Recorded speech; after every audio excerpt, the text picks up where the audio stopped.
Thank you, Labyrinth, for giving me this platform to speak to you all today about how we can use software and standardized analytical processes to align in-house and commercial analytical testing workflows for cannabis producers and processors. My name is Shawn Helmueller. I am CSO at Ionization Labs. Ionization Labs is a life science solutions and software provider. We have been in business since 2016, and I joined the company about a year ago. Ionization Lab services the cannabis industry through two primary models. First is a traditional professional laboratory service model, where we operate a 17025 accredited hemp potency testing laboratory out of our Austin, Texas based headquarters.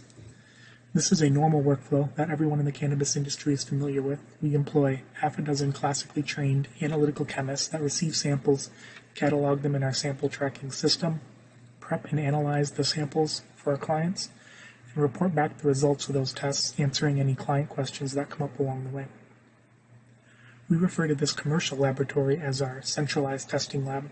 However, it became clear to us very early on that we cannot service everyone this way. This model doesn't fit everyone's testing needs.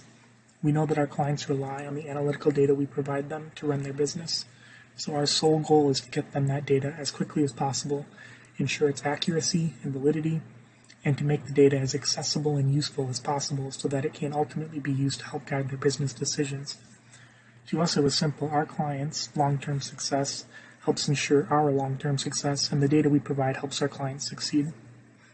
The second model we operate was born out of this realization, really more of an acceptance that we are not able to meet all of our clients' testing needs operating out of a completely centralized location. So we decided to commercialize our entire centralized testing platform and began deploying it with our clients in the field.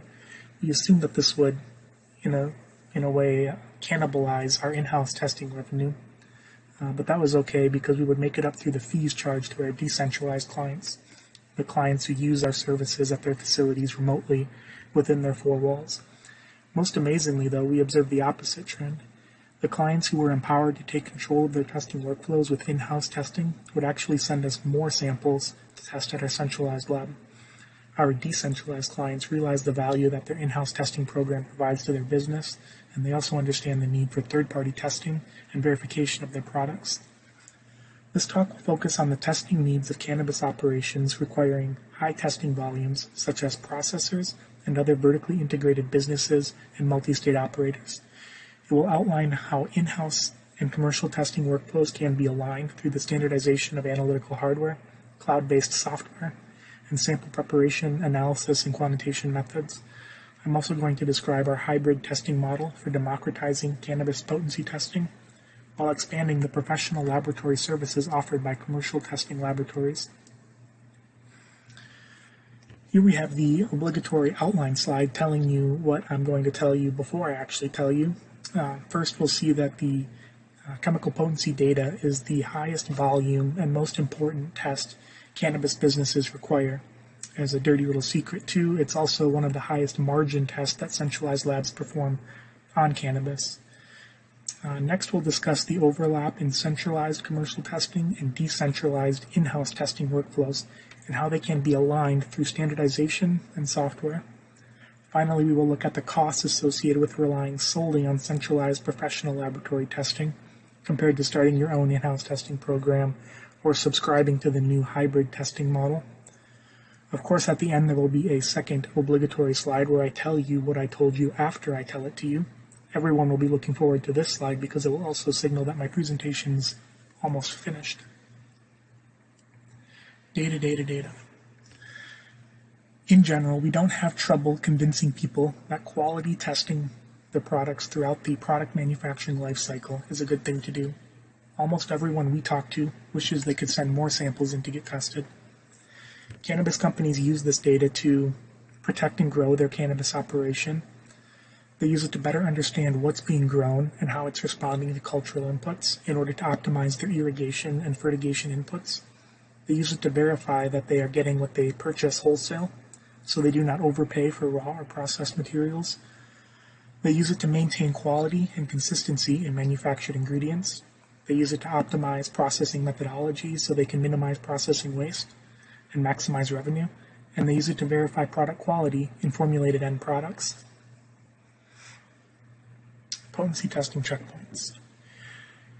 Here we can have some of the various testing touchpoints vertically integrated cannabis companies have at each stage of the cannabis manufacturing workflow. We have bolded in blue the various points where third-party compliance testing may be mandated for each batch. These are touchpoints where, regardless of your testing infrastructure, you may be required to send these tests off to your third-party commercial testing lab. Bolded in black, we identify some minimum QC checkpoints that may be required for CGMP compliance or track and trace. These can almost always be performed in-house, assuming some minimum laboratory quality standards are adhered to. In light text, we identify some of the other business uses for additional testing outside of the mandated compliance and minimum quality control driven by good manufacturing practices.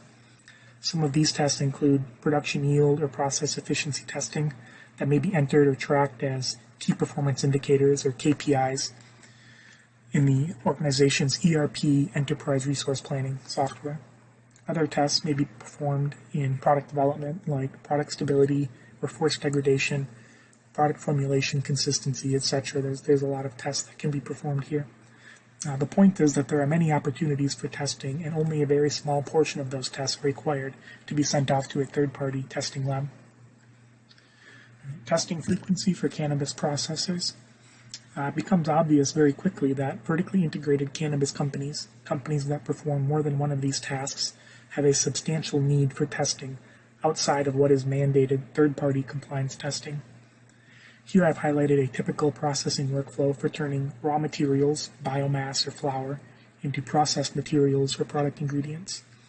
It's a three-step process consisting of extraction, concentration, and distillation. If you take this processing workflow and would like to track and optimize production efficiency at each production stage, you quickly get to 15 to 20 tests per day, 450 plus tests per month. This is a high volume testing client, and at the rates commercial labs charge, it's not feasible for an organization to send all of these samples off for third-party testing.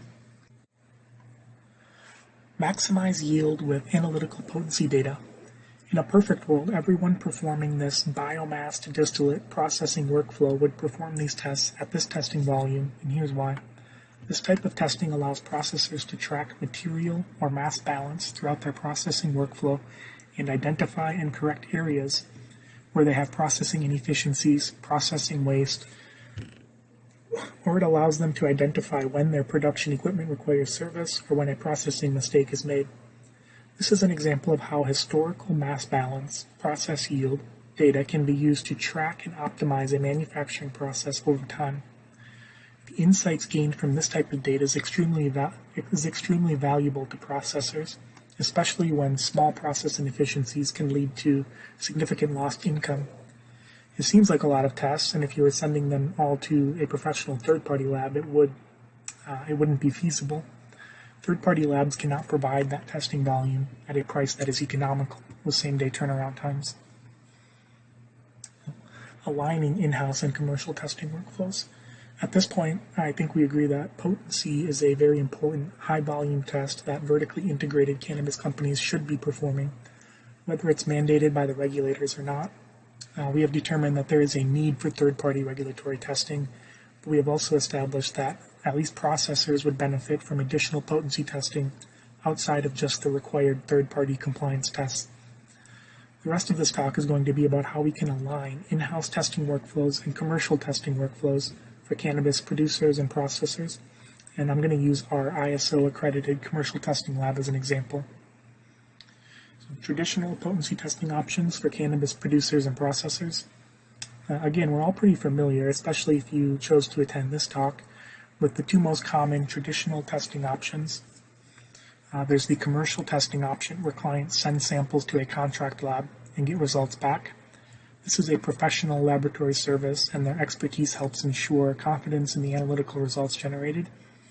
It's not cheap to house all of that analytical expertise, so commercial labs, they demand a premium price for their services, coming in at the retail price of about $75 per potency test. Bulk discounts are often available. That can help bring the price down to $65 or $55 per test, but then you probably need to add back in shipping if it isn't a local lab. So we just say it's about $75 per potency test, and we call it good, generally speaking. Independent in-house testing refers to investing in everything required to test samples in-house. This includes the hardware and human capital to perform tests and manage the testing program, and the time required to develop and optimize the in-house testing operations. At the end of the day, independent in-house testing operations typically get out what they put in. If you hire the right people and have good technical understanding of how to generate reliable potency results, then you can have high confidence in your analytical results. If you cut corners and cut costs, then you might have less confidence in your analytical results. Regardless, the biggest advantage comes from having immediate feedback about your production process with same-day turnaround times. This allows you to identify and correct process inefficiencies before they dramatically affect your bottom line. So there is overlap in cannabis testing workflows. Here I try to represent visually what you need to be able to deliver the two traditional testing programs outlined on the previous slide. Don't read too much into the placement of the bubbles, but the goal is really to identify what goes into each program so we can see the various layers and develop a hybrid program that better services cannabis companies. On the bottom, we have in-house testing with the various tasks that are required in order to run a successful testing program. In-house testing must maintain some minimum level of good laboratory practice. Whenever possible, they should use standardized and validated methods and processes. This helps ensure confidence in your analytical results. They need a simple way to track samples and results. They need to be able to present results in an easily digestible way and share those results with stakeholders across the organization or specific industry segment. They need to be able to store and search those results for historical tracking purposes. Next, we have some what I call nice-to-haves for in-house testing. These things you may have the ability to implement yourself in-house, or you might hire a contractor or a consultant to help you set up and implement. It's really just maximizing the impact the data being generated has on your overall business. So here we have things like calibration and system performance tracking. So is my system operating correctly, and are the results being generated valid? We have data review and processing or raw data verification. So verifying a successful calibration or proper integration and quantitation of your results. We have custom data insights, and these are insights compiled from indexed or other metadata, such as historical yields, ROI, tracking the success of different cultivars, cultural inputs, etc. And then on top, we have the tasks that professional labs do in addition to all the things listed on the lower layers. So these items in the gray bubble are specific to testing as a service.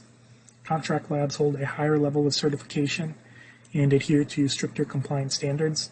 They have the ability to take in samples and charge fees for their services, so they must also handle and organize client personal data. And they maintain detailed documentation about their processes and procedures for all of their laboratory operations. Obviously, centralized labs also do all of the other things listed on the lower layers. They are subject matter experts, or SMEs, in method validation. They verify raw data and system performance. They handle and compile data and generate reports. The question we asked was how we can leverage their expertise to make in-house testing more robust. Standardized and simplified analytical hardware, software, and methods. So given the amount of overlap in commercial and in-house testing workflows, we realized we could develop a testing platform that can leverage the subject matter expertise traditionally found within centralized laboratories and scale it across decentralized locations using standardized hardware, software, and testing methods. So centralized labs can support in-house testing with the use of application-specific software and data sharing. They can leverage their expertise to verify client data and system performance. They can help develop and validate cost-effective in-house testing and sample preparation methods, and generally support their clients in helping solve their analytical challenges. This all helps endear decentralized clients to the centralized professional laboratory services and increases the quantity and quality of chemical data that's generated in the industry.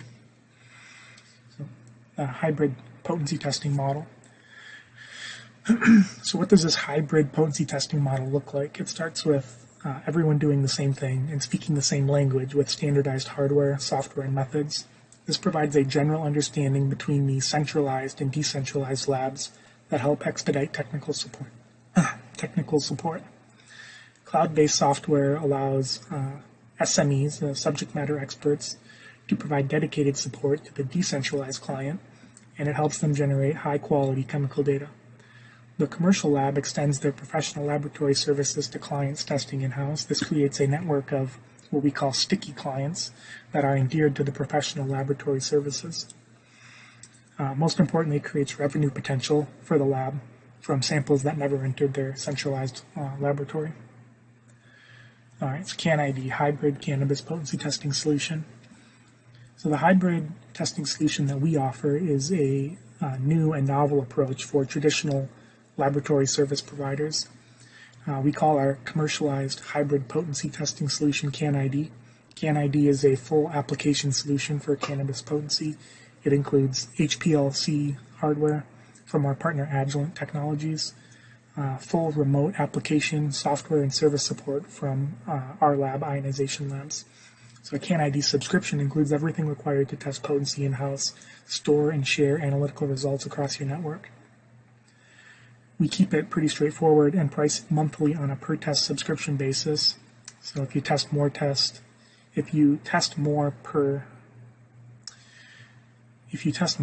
the per test price is lower and vice versa. CanID Hybrid Potency Testing Solution. Ah yes, this is interesting. I'm not sure if you're aware of this, but there's actually a rule that was shared with me a long time ago. It's a specific rule for chromatographers. If you're a chromatographer and you give an entire presentation without showing a single chromatogram, there's actually analytical police that will find you and take your analytical chemistry degree away. Yeah, it's crazy. I had no clue. To avoid that, and I don't know for sure if that's true, but I figure it's an easy enough rule to follow just to be safe. To avoid that, I just always include at least one chromatogram. So here it is for our 14 cannabinoid mix. You can see the critical pair listed with resolution greater than 1.5. The separation is complete in about 12 minutes, blah, blah, blah. Yeah, it's a good looking method. In all seriousness though, we have about 40 decentralized clients all over the world that follow our methods. The same things our classically trained chemists do in our ISO accredited lab. And they are generating high quality analytical data through this partnership for various cannabinoid assays. These clients, for the most part, are not classically trained analytical chemists. No one ever told them the unwritten rules of the chromatographer, like I generously shared with you just now. But they are empowered to perform these assays themselves because we've simplified the process for them. And when they have questions or issues, they can lean on our expertise. Since we have knowledge of what they are doing in-house because they follow our directions and use our software, we're able to help them overcome their analytical challenges. This endears our clients to our suite of analytical services because we're giving them more than just a result back. We're giving them the tools they need to intimately understand their business and their products. So, testing program cost comparison.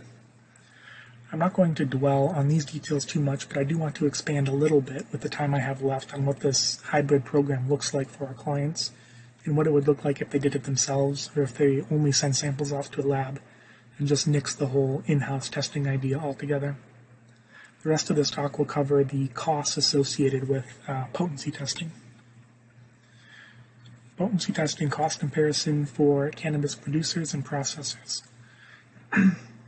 This table compares the traditional commercial and in-house testing programs we are all familiar with to the hybrid testing program our lab offers.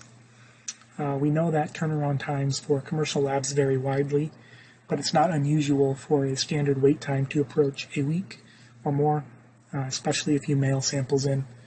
Maybe this is 2 to 3 days if you're able to drop the samples off locally. But the benefit here is that you don't need any capital investment or expertise, but you do pay the lab a premium to handle that aspect for you, with generally higher per test costs. Traditional in-house testing has the benefit of collapsing turnaround time for getting results back, which is extremely valuable for these businesses. The per test costs are in the middle because there is a significant capital investment required, and if we amortize that over 3 years and apply it to the recurring costs, it's significant. You also have the human capital required to run the tests and maintain the testing program. If you're not a high volume tester, traditional in-house testing isn't really a feasible option. It should really be thought of as more of a longer term investment with the idea that eventually it will save you money. With our hybrid testing program, we're able to offset a lot of the capital expense by renting the hardware to our clients in exchange for a nominal integration and setup fee. Since our clients are able to rely on us for helping manage their testing program, we also offset a portion of the human capital required to set up and maintain an in-house testing program. These cost savings combine to offer the lowest per test cost for potency testing. Obviously, since the system is in-house, you're doing the tests yourself, you still have the benefit of the collapsed timeline for the turnaround time. Right. Net cost comparison for a 3-year testing program. So here we modeled the 3-year costs associated with the 3 testing programs, the hybrid program and traditional in-house and commercial testing. And we did this at 6 different testing volumes ranging from 30 tests per month to 600 tests per month. At the left, we have the testing volume broken down as tests per month. Then we show the retail price per test we charge for the hybrid program. And then there is the total 3-year projected cost for the 3 testing options, or the 3 testing program options. 2 things jumped out from the analysis. One is if you are performing less than 30 tests per month, it makes the most sense to just send samples off to your favorite contract lab. The cost savings doesn't really start until you get above this 25 to 30 tests per month threshold. Second is if you are just starting out to endeavor down the in-house testing route, a hybrid testing program like the one we described is a great way to mitigate the risk of moving testing in-house. It actually saves money and allows you to lean on the expertise of your commercial testing partner. All right, net cost comparison for a 3-year testing program. For the visual learners out there, we put the same information in a bar graph. In gray, we have a function of testing volume, the 3-year cost associated with using a third-party testing lab. In blue, we have the cost associated with undertaking in-house testing on your own. And in black, we have the hybrid CanID testing program. A hybrid testing program lowers the barrier to entry and saves money on bulk potency testing. The hybrid model resembles a partnership where clients get data and support they need at an affordable price, and subject matter experts can leverage their application expertise to help facilitate the sustained success of their clients' in-house testing program. This makes high-quality potency data more accessible to cannabis businesses. All right, in summary, here it is, as promised. A new hybrid laboratory testing model was described to democratize chemical potency testing. Cannabis producers and processors rely on analytical data to run their business. These clients have unique in-house testing needs due to the high volume of potency testing they require. There is significant overlap in centralized and decentralized testing workflows. Standardized hardware, software, and SOPs can work together to help make decentralized chemical testing more accessible. Software allows centralized labs to leverage subject matter expertise and expand their professional laboratory service offerings. And decentralized clients get the data and support they need to bring testing in-house. With that, I want to thank you for attending. Thank you, LabRoots, for hosting. If you would like to connect, please feel free to email me directly at the email address listed or reach out on LinkedIn. Thank you.